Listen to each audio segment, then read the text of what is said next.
Hi, thank you for watching Digging to China. I'm Dong Shang. Moments after Joe Biden swore in, China said it would sanction 28 senior American officials who served in the Trump administration. The parting shots from Beijing punctuated a turn in bilateral relations under Mr. Trump, who over the past 4 years moved between friendly overtures toward Chinese leader Xi Jinping and aggressive rhetoric and punitive measures designed to punish China for trade imbalances, alleged technology theft, and alleged culpability for the COVID-19 pandemic. The list includes former Secretary of State Mike Pompeo, trade policy hawk Peter Navarro, and Robert O'Brien, who led Mr. Trump's national security team. Former deputies on the list included the East Asia chief at the State Department, David Stilwell, and Matthew Pottinger on the National Security Council. The list also included the former Secretary of Health and Human Services Alex Azar, Keith Krach, formerly of the State Department, and the Trump administration's ambassador to the United Nations, Kelly Craft. Earlier members of Mr. Trump's team were also named, including John Bolton and Steve Bannon. The list didn't include Mr. Trump himself or his family members, nor did it include his trade representative Robert Lighthizer, who forged a trade deal with Beijing. By releasing the statement moments after the swearing-in of President Biden, China appeared to signal a clear break between the former and incoming leadership in the U.S. While the Biden administration is expected to rally allies to sustain a tough tone with Beijing, officials in China hope for more engagement with Washington, including through international institutions.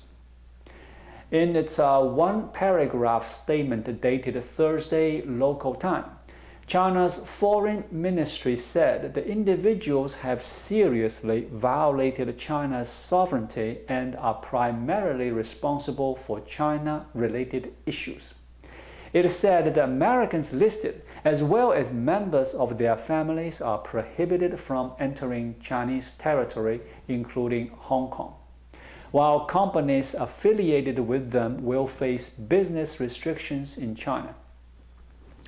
In a tweet Wednesday evening in the U.S., Cui Tiankai, China's ambassador to Washington, congratulated Mr. Biden and said China looks forward to working with the new administration to promote sound and steady development of China-U.S. relations and jointly address global challenges in public health, climate change, and growth. China's sanctions against Americans are likely to be mostly symbolic, like U.S. actions against Chinese policymakers. But Beijing's sanctions could limit the ability of some on the list to work for companies that do significant business in China.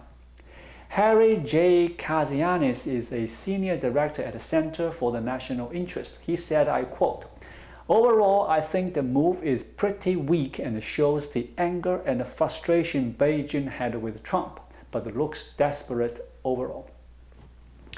4 years ago, most official Chinese media outlets greeted Mr. Trump's presidency with cautious optimism. That increasingly gave way to anger, starting in early 2018, when Mr. Trump levied the first tariffs in what would become a bruising trade war. The attacks escalated as the Trump administration sought to undermine Chinese telecom equipment giant Huawei Technologies Corporation, cast blame on China for the toll that the COVID-19 pandemic has taken on the U.S., and punished Beijing over human rights issues in Hong Kong and Xinjiang. In recent months, China's official mouthpieces have directed their venom at the senior Trump administration officials, in particular Mr. Pompeo, who has emerged as the face of the White House's pressure campaign against Beijing and who announced most key sanctions against its officials. On Tuesday, the Trump administration's last full day in office, the Secretary of State took aim at one of Beijing's most sensitive sore spots, declaring that China under its Communist Party leadership has committed genocide and crimes against humanity against the Uyghur ethnic group in the country's remote northwestern Xinjiang region. As he departed Washington, Mr. Trump again blamed China for the coronavirus that has damaged the U.S. economy. The Trump administration had targeted dozens of Chinese policymakers with restrictions on travel and business in the U.S. Those Chinese officials were alleged perpetrators of the crackdown in Xinjiang and the imposition of a new national security law in Hong Kong that reduced freedoms in the former British colony. In December, the Trump administration sanctioned senior Chinese lawmakers over Hong Kong, but ultimately decided against targeting members of the Communist Party's senior-most leadership, the Politburo Standing Committee, a move which would have struck directly at Mr. Xi's inner circle. So, why China sanction now?